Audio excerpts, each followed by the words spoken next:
Hello student, this is Shaheen and in this particular lecture video we are going to discuss another IGNOU assignment.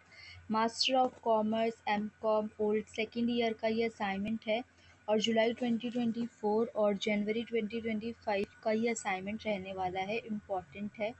इसमें अगर मैं बात करूँ तो MCO 01 organisation theory and behaviour हम discuss कर चुके थे।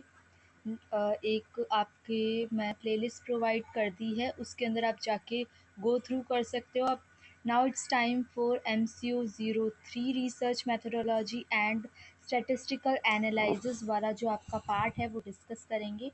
तो क्वेश्चन नंबर 1 से स्टार्ट करती हूँ मैं।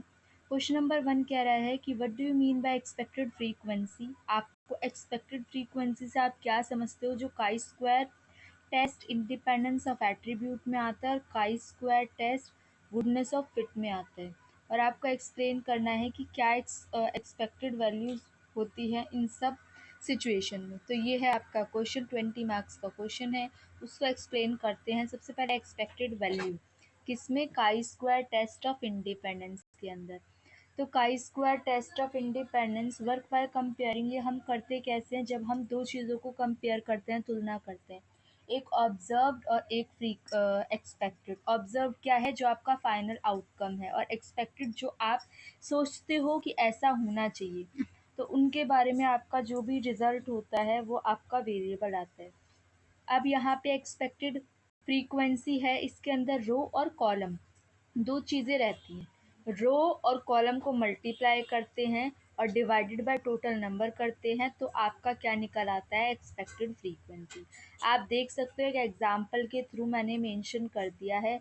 अच्छे से आप इस एग्जाम्पल को मेंशन करना अपने असाइनमेंट में, ताकि आपका जो असाइनमेंट की वैल्यू इन्हेंस हो। एग्जाम्पल भी मैंने एक मेंशन कर दिया है, ठीक है। इससे बीच बीच में क्वेश्चन भी पूछे गए हैं और फिर उसके बाद उन क्वेश्चन का आंसर भी है। तो नल हाइपोथेसिस क्या होती है? नल हाइपोथेसिस का मतलब है जो रिजल्ट पहले था और जो रिजल्ट बाद में हुआ है वो सेम है। और अल्टरनेटिव हाइपोथेसिस कहती है कि कुछ ना कुछ फ़र्क पड़ा है, मतलब रिजल्ट होने के बाद कुछ ना कुछ फ़र्क पड़ा है। तो जनरल हाइपोथेसिस को यहाँ पे बताया है कि नल हाइपोथेसिस और अल्टरनेटिव हाइपोथेसिस, ठीक है, उनको हमने डिफाइन कर दिया एग्जाम्पल के साथ। अब यहाँ पे ऑब्जर्व्ड और एक्सपेक्टेड फ्रीक्वेंसी का एक एग्जाम्पल लेके मैंने जस्टिफाई किया है, और एक चार्ट भी मैंने आपको बताया है कि ये आपका चार्ट है। तो that is all for question number 1, ठीक है। अब क्वेश्चन नंबर 2 डिस्कस करते हैं। What do you mean bye hypothesis. Hypothesis से क्या समझते हो और कितनी तरीके की हाइपोथेसिस होती है? तो हाइपोथेसिस का मतलब होता है कि आप मान क्या रहे हो कुछ चीज़ें, जैसे कि अब हम अजम्पशन बेस्ड होती है कि देयर में be a chance of occurring rain tomorrow, है ना, चांस है, ऐसा हो सकता है, इट क्वाइट बी पॉसिबल, लेकिन हर बार ऐसा हो ज़रूरी नहीं है। तो अजम्पशन बेस्ड होता है हाइपोथेसिस। हाइपोथेसिस में अजम्पशन होती है जहाँ पे आप कई सारी चीज़ों को मानते हो। अब डिफरेंट टाइप की अगर मैं हाइपोथेसिस की बात करूँ तो डिफरेंट टाइप के हाइपोथेसिस हैं। Null hypothesis, simple hypothesis, directional hypothesis, complex hypothesis और non directional hypothesis, causal associative hypothesis. अगर मैं नल हाइपोथेसिस की बात करूं तो इसका मतलब है कि एक वेरिएबल का दूसरे वेरिएबल पे कोई भी इफेक्ट नहीं पड़ा, वो होता है नल हाइपोथेसिस। जहाँ पे दो फैक्टर्स आते हैं और इनको कॉन्ट्रडिक्ट करने के लिए नल हाइपोथेसिस में अल्टरनेटिव हाइपोथेसिस आती है।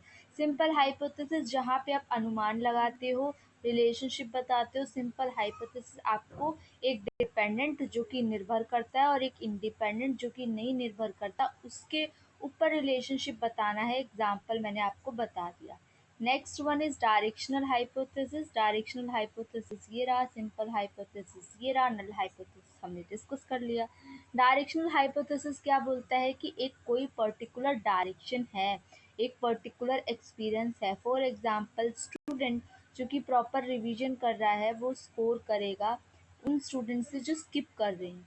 कॉम्प्लेक्स हाइपोथेसिस, नेक्स्ट हाइपोथेसिस आप देख सकते हो ये है नेक्स्ट। कॉम्प्लेक्स हाइपोथेसिस आपको रिलेशनशिप बताती है दो या दो से ज़्यादा इंडिपेंडेंट की, ठीक है, और ये एग्जांपल भी मैंने जस्टिफाई कर दिया। नॉन डायरेक्शनल हाइपोथेसिस क्या होती है?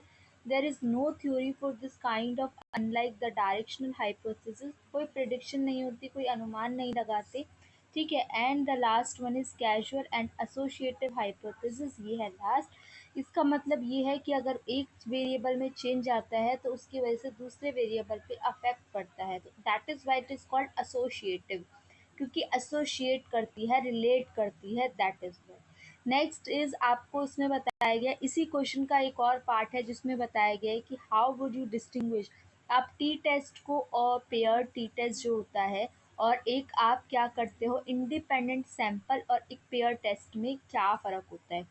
तो पेयर टेस्ट टी टेस्ट जो होता है वो उसके बारे में बताया है यहाँ पे कि जो डिफरेंस है आप कैसे समझ पा रहे हो सैम्पलिंग एरर और चांस से। पहले पेयर टी टेस्ट को मैंने जस्टिफाई किया है, ठीक है, उसके बारे में हाइपोथेसिस बता दी कि यहाँ पे हमने दो हाइपोथेसिस को चूज कर लिया, एक नल हाइपोथेसिस और एक अल्टरनेटिव हाइपोथेसिस।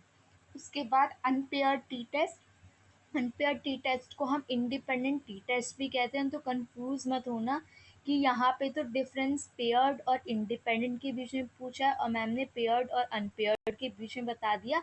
अनपेयर्ड का ही दूसरा नाम इंडिपेंडेंट टी टेस्ट होता है।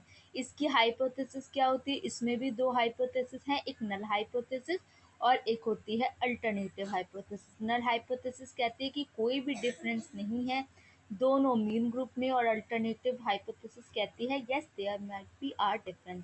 व्हाट आर द अजम्पशन, इसमें अजम्पशंस भी मैंने एक्सप्लेन कर दी अनपेयर टी टेस्ट में, आप लोग देख सकते हो। ठीक है, तो that is are difference. Next one is question number अगर 3 की बात करूं, तो यहाँ पे आपके डिफरेंट डिफरेंट एग्जाम्पल दे रखे हैं जो कि हम जस्टिफाई करेंगे नेक्स्ट क्लास के अंदर। तो अभी क्वेश्चन नंबर 1 और क्वेश्चन नंबर 2 आप लोग डन कर लो, जब तक आप क्वेश्चन नंबर 3 पे पहुँचोगे आपको वो अवेलेबल मिल जाएगा। ठीक है, बाकी आप लोगों से मिलते हैं नेक्स्ट लेक्चर वीडियो में, और आप चैनल को सब्सक्राइब करो, शेयर करो video as more as possible. Thank you for watching and be happy students.